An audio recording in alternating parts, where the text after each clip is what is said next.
वाल्मिक कराडवर मकोका लावण्यात आलेला आहे आणि हत्येचा कट रचल्याचा आरोप त्याच्यावर एसआयटीने ठेवलेला आहे आणि आता मकोका कोर्टामध्ये वाल्मिक कराड याला नेण्यात आलेला आहे। हत्या प्रकरणामध्ये ताबा द्या असा अर्ज सीआयडीने आता मकोका कोर्टामध्ये केलेला आहे।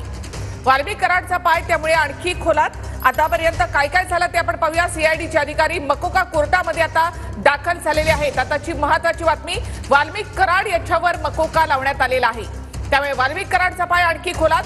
वाल्मिक कराडवर मकोका लावून हत्येच्या गुन्ह्यात एसआयटीने कोर्टाकडे कोठडी मागितली आहे।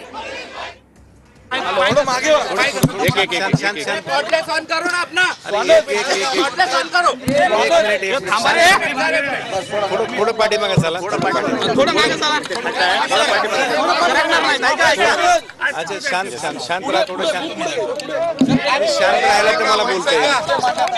तुम्ही शांत राहायला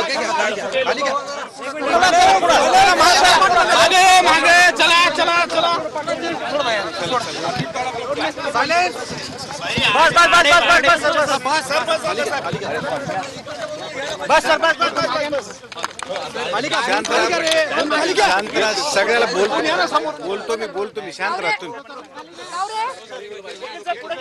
तुम्ही शांत राहिला तर मला बोलणं होईल। जरा शांत राहा, तुम्ही व्यवस्थित सांगतो तुम्हाला। युक्तिवाद संपलेला आहे, निर्णय देखील झालेला आहे। नेमकं काय काय युक्तिवाद झालेला आहे, काय नाही आज ह्याच्यामध्ये कोर्टापुढे युक्तिवाद झाला। त्याने 10 दिवसाचा पोलीस रिमांड मागितली होती, पोलीस कस्टडी। त्याच्यामध्ये 10 मुद्दे त्याने घेतले होते की ह्या मुद्द्यावर आम्हाला 10 मुद्द्यावर त्यांची पोलीस कस्टडी पाहिजे। याच्या अगोदर 31 डिसेंबरला 15 दिवसाची पोलीस कस्टडी त्यांनी दिलेली होती। त्यापैकी तेच मुद्दे 10 मुद्दे त्यांनी परत सांगितले होते की आम्हाला त्या बाकीच्या गुन्ह्यात तपास करायचा, यांची प्रॉपर्टी वगैरे चेक करायची, ते करायची। त्याच्यामुळे कोर्टानं आज दोन्ही सरकारी वकिलांनी आमचा युक्तिवाद ऐकला आणि कोर्टानं त्यांना जो पोलीस कस्टडी मागण्याचा अर्ज होता तो त्यांचा फेटाळलेला आहे आणि मॅजिस्ट्रेट कस्टडी दिलेली आहे।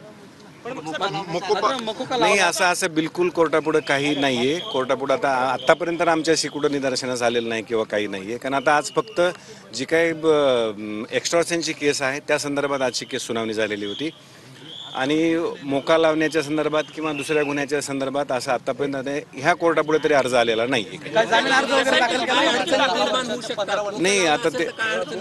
आता ते आम्ही त्या पुढच्या वेळेस आम्ही बघू, सांगू तुम्हाला। पण मोका लावल्यानं काय त्यांचा तसंही ह्या आतापर्यंत जो तपास आतापर्यंत आलेला आहे त्या तपासामध्ये त्यांनी सांगितलं की आम्हाला दुसऱ्या गुन्ह्यामध्ये त्यांना तपास करायचा आहे, पण कुठंही तपासामध्ये वाल्मिक कराड यांचा सहभाग आलेला नाहीये।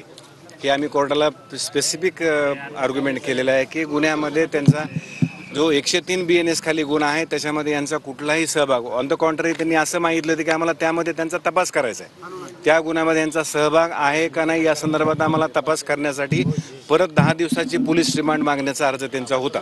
त्याच्यामुळं त्या पद्धतीमध्ये किंवा त्या तपासामध्ये वाल्मिक कराड यांचा त्या गुन्ह्यामध्ये कुठेही सहभाग आलेला नाही। आता सर एमसीआर झालेला आहे, आता बेलची काय प्रोसेस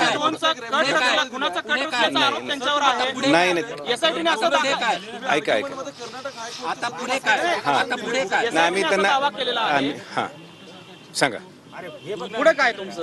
नाही आता आम्ही जमानचा अर्ज आज दाखल केलेला आहे, त्याच्यावर 2-3 दिवसात सुनावणी अपेक्षित आहे ह्या गुन्ह्यामध्ये। कारण एमसीआर झाल्यामुळे आम्ही आता जमानतीचा अर्ज आजच दाखल केलेला आहे, त्याच्यावरची कोर्टाच्या ह्याच्याप्रमाणे 2-3 दिवसात सुनावणी जमान।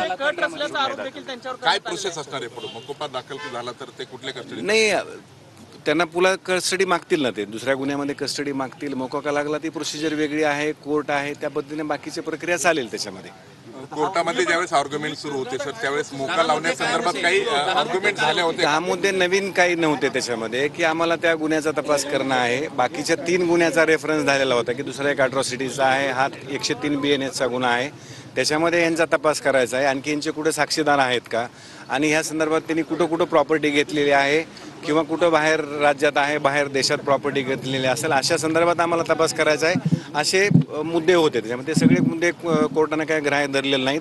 हे सगळे मुद्दे ग्राह्य धरून कस्टडी देण्याचं कोर्टानं नाकारलेलं आहे। सीआयडीनं युक्तिवाद सुरू होता त्यावेळेस सीआयडीनं मागणी केली होती का की मोका संदर्भात काही पत्र दिले का त्यांना? नाही तेच सांगतो, आतापर्यंत तुमच्या पुढे येईपर्यंत असा कुठेही आम्हाला तर आतापर्यंत त्याचा अर्ज नाही आहे की त्यांना मोकोका लावलेला आहे किंवा त्या गुन्ह्यात घेतलेला आहे. ते आतापर्यंत आम्हाला त्या संदर्भात माहिती नाही आहे. आतापर्यंत माहिती नाही आहे. गुन्ह्यात 15 दिवसांची पोलीस कोठडीचा एक मुद्दा तुम्ही मांडला. हो, आम्ही त्याच्यात असा मुद्दा मांडला किंवा हे जे त्यांच्या 10 वर्ष 1 वर्ष असं नाही की फक्त 10 वर्ष, मॅक्झिमम 10 वर्ष शिक्षा याच्यामध्ये आहे. त्याच्यामुळे 1 वर्ष ते 10 वर्ष अशा संदर्भात शिक्षा असल्यामुळं आमचं असं म्हणणं होतं की 15 दिवसाची कस्टडी दिलेली आहे ती पूर्ण आहे. त्याच्यामध्ये त्या 15 दिवसात पूर्ण तपास झालेला आहे. त्यामुळे पुन्हा कस्टडी मागण्याचं तसं आवश्यकता इन्व्हेस्टिगेशन एजन्सीला नाही असं आम्ही आमचं म्हणणं मांडलं ते ग्राह्य धरलं.